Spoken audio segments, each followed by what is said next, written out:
بسم الله الرحمن الرحيم ذلك الكتاب لا ريب فيه هدى للمتقين وقال النبي صلى الله عليه وسلم خيركم من تعلم القرآن وعلمه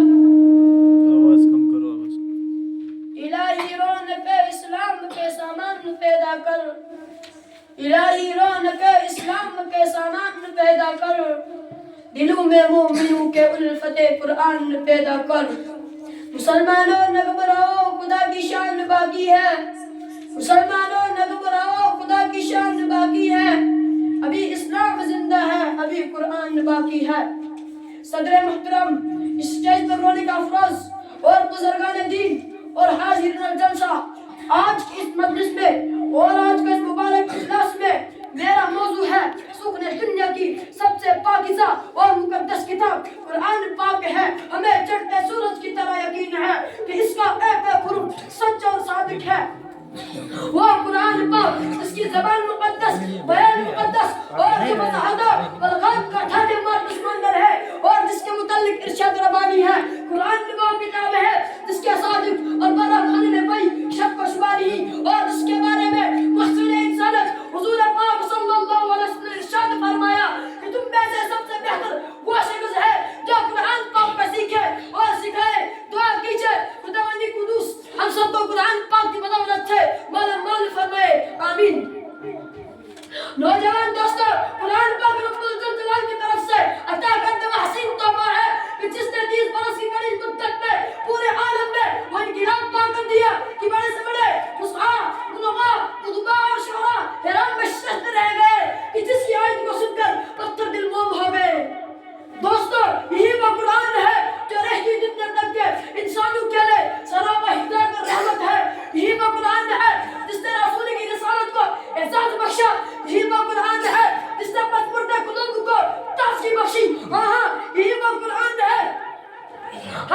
یہی وہ قرآن ہے جس کی برکت سے جنات اور شیاطین کا آسمانوں پر جب بند ہوا یہی وہ قرآن ہے جس نے پس مردہ قلوب کو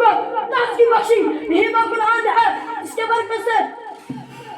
کے برکت سے عزت اور فائد کے شام میں نکل گئے یہی وہ قرآن ہے جس کے بدل محبوب حقیقی رضا نصیب ہوتی ہے یہی وہ قرآن ہے جو سچائی اور امانتداری ترس دیتا ہے یہی وہ قرآن ہے جس کے بدل عمر فاروق رضی اللہ کو ایمان نصیب ہوا یہی وہ قرآن ہے جس کی نظیر پیش کرنے سے ساری دنیا آج قصر رہی یہی وہ قرآن ہے جس کی حفاظت کا وعدہ خود خالق کائنات نے فرمایا یہی وہ قرآن ہے جس کی برکت سے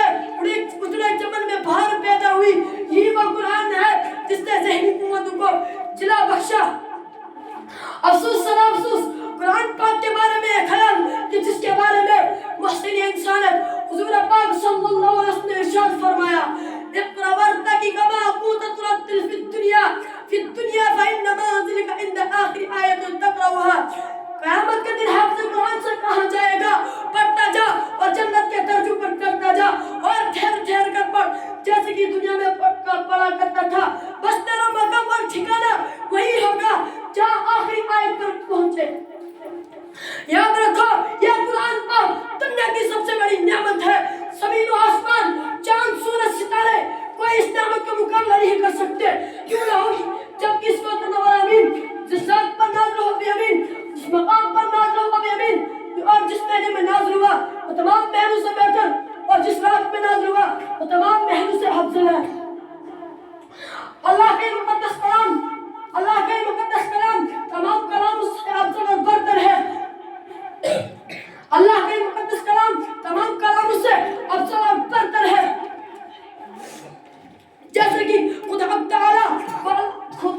کو تمام مخلوق پر اللہ کا دلایا خدا کا پیارا نبی ارشاد فرماتا ہے کہ جس نے قرآن پڑھا اور اس پر عمل کیا اس کے والدین کو کل قیامت کے دن سورج سے زیادہ روشن تاج پہنایا جائے گا غور کرنے کا مقام ہے جب والدین کو ایسے گران قدر انعام سے نوازا جائے گا تو خود پڑھنے والے کا مرتبہ عالم کیا ہوگا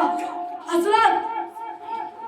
قیامت کا میدان ہوگا اور ایسے 10 آدمی جن کے لیے جہنم واجب ہو چکی ہوگی قرآن پاک حافظ قرآن اپنے رب کی بارگاہ میں سفارش کرے گا پروردگار عالم ان کی سفارش قبول کرے گا اور ان کو ان حافظ قرآن کی مدد سے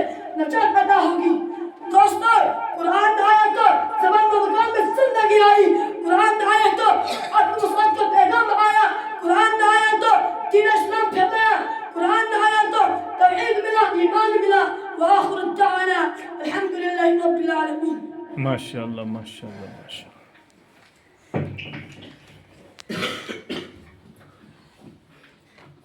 اس کے بعد میں دعوت دیتا ہوں عاشق احمد کو وہ آئے